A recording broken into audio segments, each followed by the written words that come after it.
वर्णिवेशरमणीय दर्शनम मंदहासरुचिराननाम्बुजं पूजितं सुरु नरोत्तमैर्मुदा धर्मनंदनमहं विचिन्तये। असतो मा षड्गमय तमसो मा ज्योतिर्गमय मृत्युर्मा अमृतं गमय। ओम शांति शांति शांति।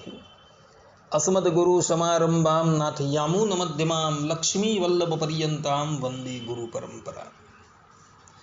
આજની જ્ઞાન સભામાં પધારનારા બધા જ ભગવદ્ ભક્તોને વેદાંતાચાર્ય પુરાણ ઇતિહાસાચાર્ય એમ ફિલોસોફી શાસ્ત્રી રાકેશભાઈના હિતપૂર્વક જય સ્વામિનારાયણ। ભક્તો, આજની આ જ્ઞાન સભાની અંદર આપણે બધા વૈષ્ણવી દીક્ષાની સર્વશ્રેષ્ઠતા તથા અનેક જન્મો પર્યંત સૂર્ય શક્તિ બહુ બ્રહ્માદિક દેવતાઓમાં ભક્તિ થયા બાદ શ્રીમદ નારાયણમાં ભક્તિ થાય છે આ વિષય પર થોડી વાત શ્રવણ કરશું તો બધા જ શ્રોતાગણો આ પ્રવચન એકાગ્ર મને કરીને શ્રવણ કરે અને એને આત્મસાત કરી લે। તો ભગવાન સ્વામિનારાયણ શિક્ષાપત્રીના 41મા શ્લોકની અંદર કહે છે કે કૃષ્ણ દીક્ષામ ગ્રહો પ્રાપ્તે તુલસી માલિકે ગલે ધાર્યે નિત્યમ ચ ઉર્ધ્વપુંડ્રમ લલાટાદો દ્વિજાતિભિ। अर्थात के धर्मवंशी गुरु थकी श्री कृष्णनी दीक्षा ने पाम्या एवा जे ब्राह्मण क्षत्रिय और वैश्य ए त्रण वर्णना अमारा सत्संगी तेमणे कंठने विषे तुलसीनी बेवड़ी माळा नित्य धारवी अने ललाट हृदय अने बे हाथ ए चार ठेकाणे ऊर्ध्वपुंड्र तिलक करवू। आ प्रमाणे भगवान स्वामीनारायणे पोताना समस्त आश्रितोने आज्ञा आपेली छे। अहीं भगवान स्वामीनारायणे श्री कृष्णनी दीक्षा लेवानी बात कहेली छे। तो दीक्षा शब्दों अर्थ शू थाय एना पर विचार करिए तो पंचरात्र शास्त्रनी शाश्वत संहिता में देवर्षि नारद दीक्षा शब्दनी निरुक्ति करता कहे छे कि दीपत्यासु विज्ञानम मोहम च क्षालयत्यतः दीक्षेति कथिता सद्भिः प्राप्तव्या वैष्णवी तुषा। अर्थात के विशेष रूप में तत्काल ज्ञान प्रगट करे अने अज्ञान जन्य मोहने धोई नाखे अर्थात के दूर करे माटे सत्पुरुषोए तेने दीक्षा कही छे।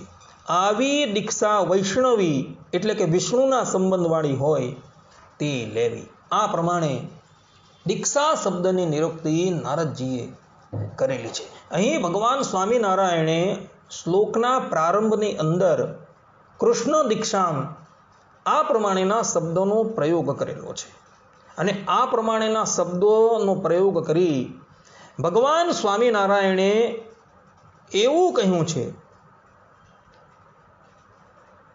के श्री कृष्णनी दीक्षा जे छे ए ज सर्वोत्तम दीक्षा छे। कारण के शास्त्रोनी अंदर श्री कृष्णनी एटले के वैष्णवी दीक्षा ने ज सर्वोत्तम बतावेली छे। जेम के गौतमीय तंत्रनी अंदर कह्युं छे कि गाणपत्यसु शैवेषु तथा शाक्तेषु सुव्रत सर्वेषु मंत्रवर्गेषु वैष्णवः श्रेष्ठ उच्यते। अर्थात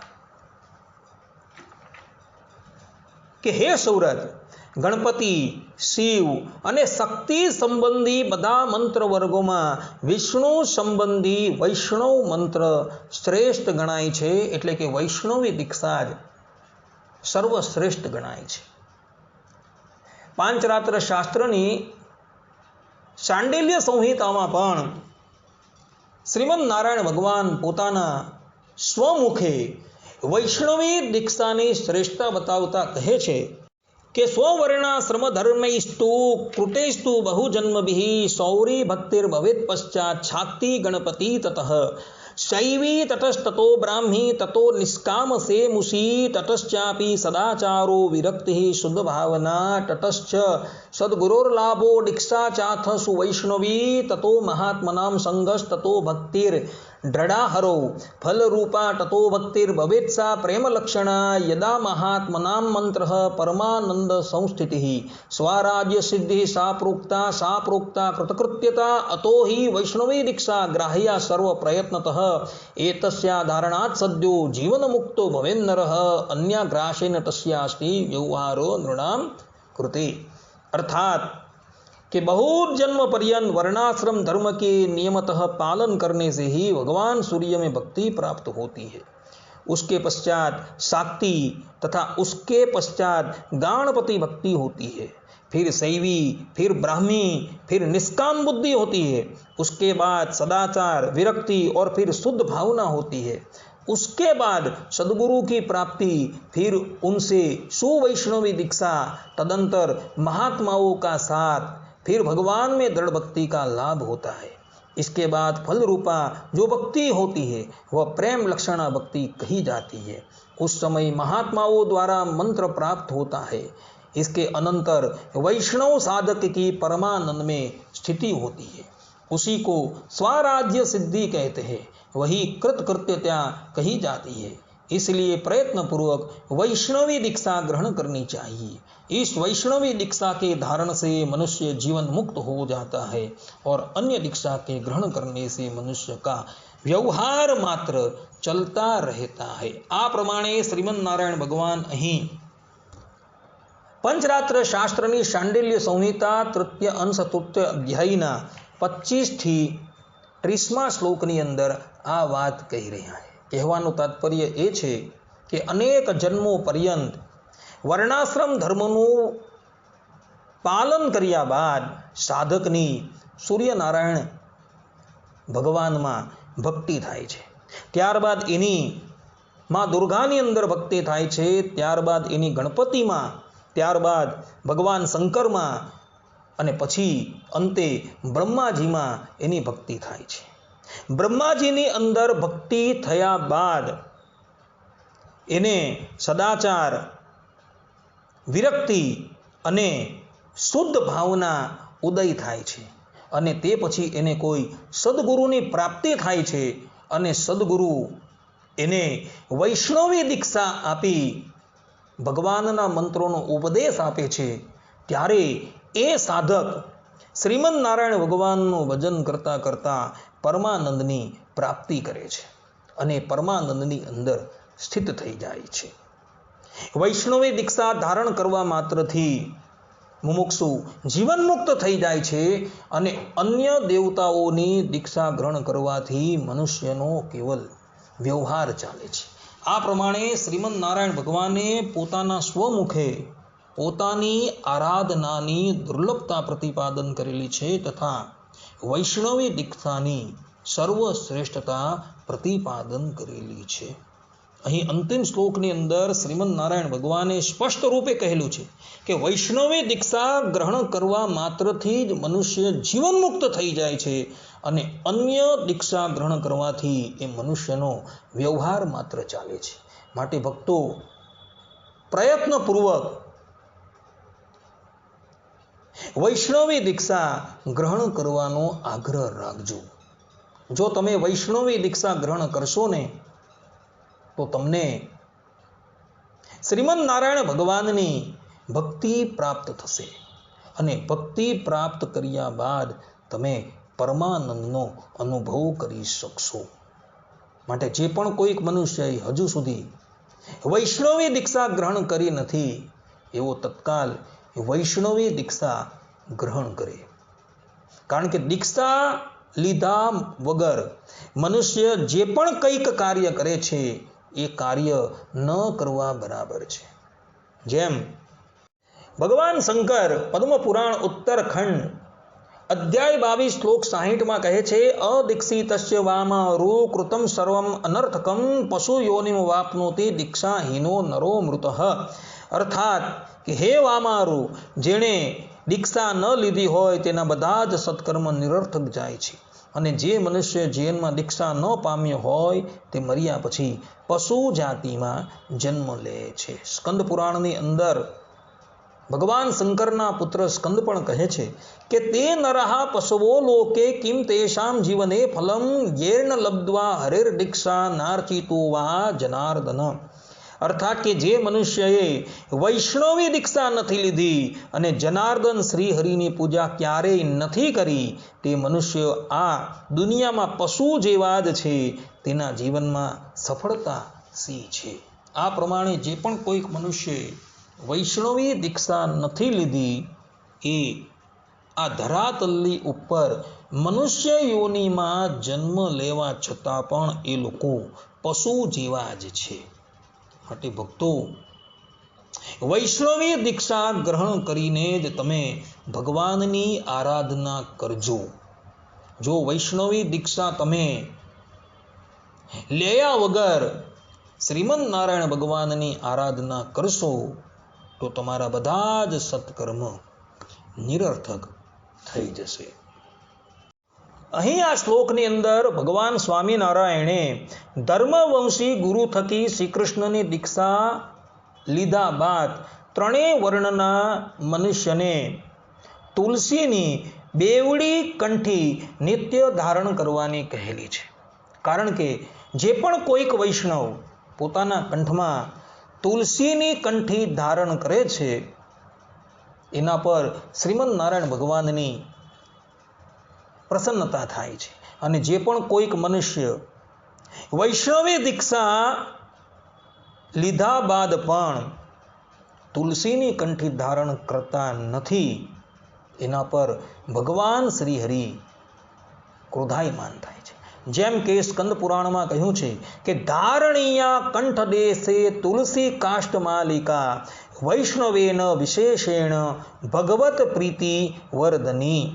અર્થાત કે ખાસ કરીને વૈષ્ણવ ભક્તે તુલસી કાષ્ટમાંથી બનાવેલી કંઠી કંઠમાં પહેરવી, કારણ કે તેનાથી ભગવાનનો રાજીપો વધે છે.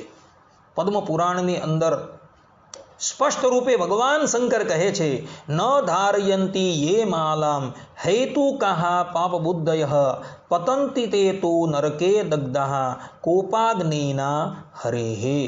અર્થાત કે જે પાપ બુદ્ધિવાળા નાસ્તિકો તુલસીની કંઠી નથી પહેરતા તે શ્રી હરિના કોપાગ્નિથી બળી જાય છે અને પછી નરકમાં પડે છે. માટે ભક્તો, તમે વૈષ્ણવી દીક્ષા લીધી છે તો તમારે તુલસીની કંઠી અખંડ પોતાના કંઠની અંદર ધારણ કરી રાખવાની છે. ભગવાન શ્રીમદ નારાયણના ચરણારવિંદરને સ્પર્શ કરેલી તુલસીની કંઠી ક્યારેય પણ અશુદ્ધ થતી નથી. માતાઓ અને બહેનો રજસ્વલા ધર્મની અંદર આવે છતાં પણ એ તુલસીની કંઠી ક્યારેય પણ અપવિત્ર થતી નથી. આ શૌચની અંદર પણ તુલસીની કંઠી ક્યારેય પણ અપવિત્ર થતી નથી. માટે બધા જ ભગવદ ભક્તોએ તુલસીની કંઠી નિત્ય ધારણ કરી રાખવી એવું ભગવાન સ્વામિનારાયણ અહીં કહી રહ્યા છે. ભગવાન સ્વામિનારાયણ અગાડી આ શ્લોકની અંદર એવું પણ કહી રહ્યા છે કે લલાટ, હૃદય અને બે હાથ એ ચાર ઠેકાણે ઉર્ધ્વ પુંડ્ર તિલક કરવું. કારણ કે ઉર્ધ્વ પુંડ્ર તિલક કર્યા વગર જે પણ કંઈક કર્મ કરવામાં આવે એ બધા જ કર્મ નિરર્થક થઈ જાય છે. જેમ કે બૃહદ નારદીય પુરાણની અંદર સ્પષ્ટ રૂપે કહ્યું છે કે યજ્ઞો દાનમ જપો હોમ સ્વાધ્યય પિતૃકર્મ ચ વૃથા ભવંતિ વિપ્રેન્દ્ર ઉર્ધ્વપુંડ્રમ વિના કૃતમ. કે હે વિપ્રેન્દ્ર, ઉર્ધ્વપુંડ્ર કર્યા વિના મનુષ્યએ કરેલા યજ્ઞ, દાન, તપ, હોમ અને પિતૃકર્મ બધા કર્મ નિરર્થક થઈ જાય છે. મત્સ્ય પુરાણની અંદર પણ સ્પષ્ટ રૂપે કહેલું છે કે યો વિના ચો ઉર્ધ્વપુંડ્રેણ યત કૃત્યાર્થ કર્મ વૈદિકમ નિષ્ફલમ તસ તત્કર્મ ભસ્મન્યેવાહોતિર યથેતિ. અર્થાત કે જે મનુષ્ય ઉર્ધ્વપુંડ્ર કર્યા વિના વૈદિક કર્મ કરે છે તો તેનું તે બધું કર્મ રાખમાં આપેલી આહુતિની જેમ નિષ્ફળ થઈ જાય છે. માટે ભક્તો, જ્યારે પણ તમે કોઈ પણ વૈદિક કર્મ કે સ્માર્ત કર્મ કરવા માટે બેસો ત્યારે પોતાના મસ્તકની ઉપર ઊર્ધ્વપુંડ તિલક અવશ્ય ધારણ કરી રાખજો. માતાઓ અને બહેનો છે તેઓએ ઊર્ધ્વપુંડ તિલક ધારણ કરવાનું નથી. એઓએ કેવલ પોતાના ભાલની અંદર કુંકુમનો ચાંદલો કરવાનો છે. વિધવા વનિતા હોય એ વિધવા વનિતાએ તો ઊર્ધ્વપુંડ તિલક પણ નથી કરવાનું અને પોતાના ભાલ પ્રદેશમાં કુંકુમનો ચાંદલો પણ નથી કરવાનો.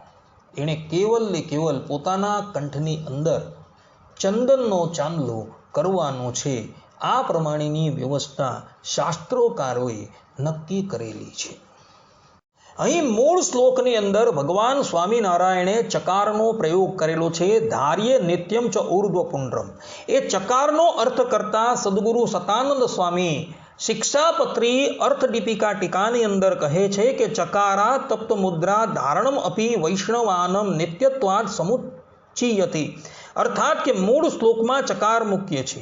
તેનો અર્થ એવો થાય છે કે વૈષ્ણવોએ ભગવાનના આયુધોની છાપો તપાવવી અને પછી તે તપ્ત મુદ્રાઓ બંને ભુજાઓ પર છાપવી. આ પ્રમાણે ભગવાન સ્વામિનારાયણે દીક્ષાના અંગભૂત તપ્ત મુદ્રા લેવાની પણ આજ્ઞા કરેલી છે. પદ્મ પુરાણની અંદર કહ્યું છે કે અગ્નિહોત્રમ યથા નિત્યમ વેદસ્યાધ્યયનમ યથા બ્રાહ્મણસ્ય તથૈવેદમ તપ્ત મુદ્રાદિ ધારણમ. અર્થાત કે બ્રાહ્મણને જેમ અગ્નિહોત્ર નિત્ય છે અર્થાત ફરજિયાત છે, વેદોનું અધ્યયન જેમ નિત્ય છે તેમ તપ્ત મુદ્રાની છાપો પણ એણે અવશ્ય લેવી જોઈએ. સ્કંદ પુરાણના કાશી ખંડની અંદર કહ્યું છે કે બ્રાહ્મણ ક્ષત્રિયો વૈશ્ય શૂદ્રો વા યદિ વેતર શંખ ચક્રાંકિત તનુ તુલસી માલિકાધર ગોપી ચંદન લિપ્તાંગો દ્રષ્ટશ્ચેત તદ અગમ કુતઃ. અર્થાત કે બ્રાહ્મણ, ક્ષત્રિય, વૈશ્ય અને શૂદ્ર કે બીજો કોઈ પણ મનુષ્ય હોય તેની ભુજાઓ ઉપર જો તપ્ત મુદ્રાની છાપો હોય, કંઠમાં તુલસીની માળા પહેરી હોય અને ગોપી ચંદનના તિલક કર્યા હોય, તેના જો દર્શન થયા હોય તો દર્શન કરનારને પાપ રહે જ નહીં, બધા પાપોનો નાશ થઈ જાય છે. આ પ્રમાણે ભક્તો સ્કંદ પુરાણની અંદર પણ વૈષ્ણવી દીક્ષા ધારણ કરનારાએ તપ્ત મુદ્રા ફરજિયાત ધારણ કરવાનું વિધાન કરવામાં આવેલું છે. માટે ભક્તો અહીં ભગવાન સ્વામિનારાયણે જે પ્રમાણે કહ્યું છે તે પ્રમાણે દીક્ષાના અંગભૂત તમે કંઠની અંદર તુલસી ધારણ કરજો તથા લલાટમાં ઊર્ધ્વપુંડ તિલક ધારણ કરજો અને બાહુના મૂળમાં તપ્ત મુદ્રાઓને ધારણ કરજો. આ પ્રમાણેની આજ્ઞા ભગવાન સ્વામિનારાયણે શિક્ષાપત્રીના 41મા શ્લોકની અંદર આપેલી છે. માટે ભક્તો ગૌતમ તંત્રની અંદર તથા શાંડિલ્ય સંહિતાની અંદર જે વૈષ્ણવી દીક્ષાની દુર્લભતા બતાવેલી છે એ વચનોને આત્મસાત કરી દરેક મુમુક્ષુજન વૈષ્ણવી દીક્ષા અવશ્ય ધારણ કરે. જે પણ કોઈક મનુષ્ય આ વૈષ્ણવી દીક્ષા ધારણ કરે છે એ જીવતા જ જીવન મુક્ત થઈ જાય છે. તો આ પ્રમાણેના આ વાક્યો જે છે એ આત્મસાત કરી લેજો અને હજુ પણ જો તમે દીક્ષા ન લીધી હોય તો દીક્ષાને ધારણ કરી પ્રેમપૂર્વક શ્રીમદ નારાયણ ભગવાનનું ભજન કરજો. કારણ કે શ્રીમદ નારાયણ ભગવાનનું ભજન જે છે એ બહુ દુર્લભ છે. અનેકો જન્મના પુણ્ય સુકૃત થાય છે ત્યારે શ્રીમદ નારાયણ ભગવાનમાં મનુષ્યને પ્રીતિ થાય છે. આટલું કહીને હું મારા પ્રવચનને અહીં વિરામ આપું છું. સર્વે સંતુ નિરામયઃ, સર્વે સુખીનો ભવંતુ, સર્વે ભદ્રાણિ પશ્યન્તુ, મા કશ્ચિદ દુઃખ ભાગ ભવેત અસ્તુ. જય સ્વામિનારાયણ.